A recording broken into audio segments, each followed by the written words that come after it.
The major focus of my research program is dengue. Dengue is a viral infection that's transmitted between humans by mosquitoes.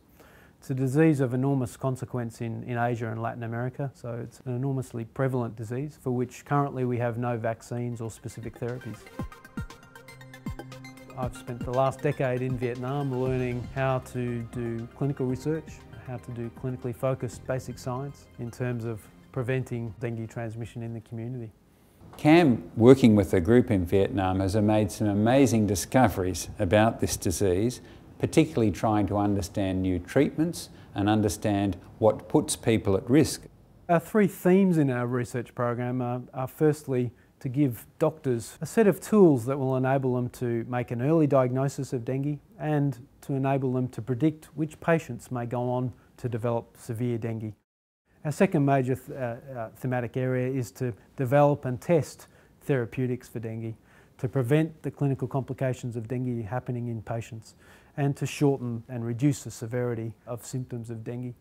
Our third major thematic area is an entirely novel approach to stopping dengue transmission in endemic areas, and involves introduction of a bacterium called Wolbachia into the mosquito population and prevent the dengue virus from replicating in the mosquito tissues.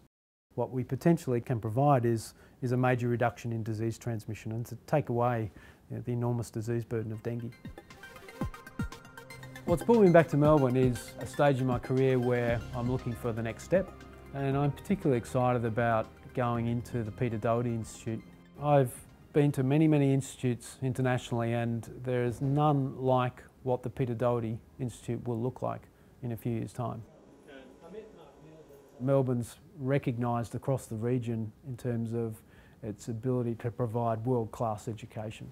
What I'm genuinely excited about is the opportunities that my network of collaborations and relationships across Asia, and what that can provide in terms of unique training opportunities for Australian young scientists, for clinicians, and indeed for the commercial sector in Victoria.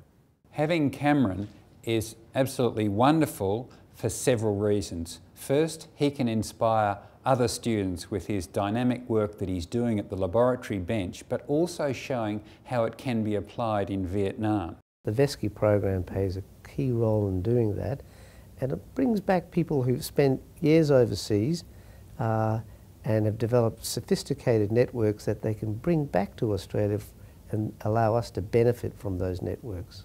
The type of research that Cameron does costs money, and it's important for us to be able to provide facilities for him that would enable him to conduct his research in a sort of unfettered, unimpeded way. You want that sort of flexible funding to really be able to respond to new opportunities that arise, and they inevitably will, and the VESKI support will be enormously important in taking advantage of those opportunities in the next few years in my transition back to Melbourne.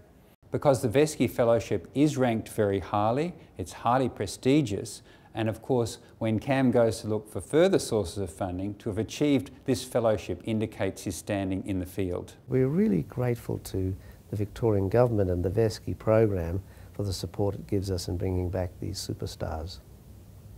I think VESKI's support to the university and to other institutes in Victoria enables the institutes to push their profile regionally and globally, and reinforce the image of Melbourne as one of the true global centres of excellence for education and research.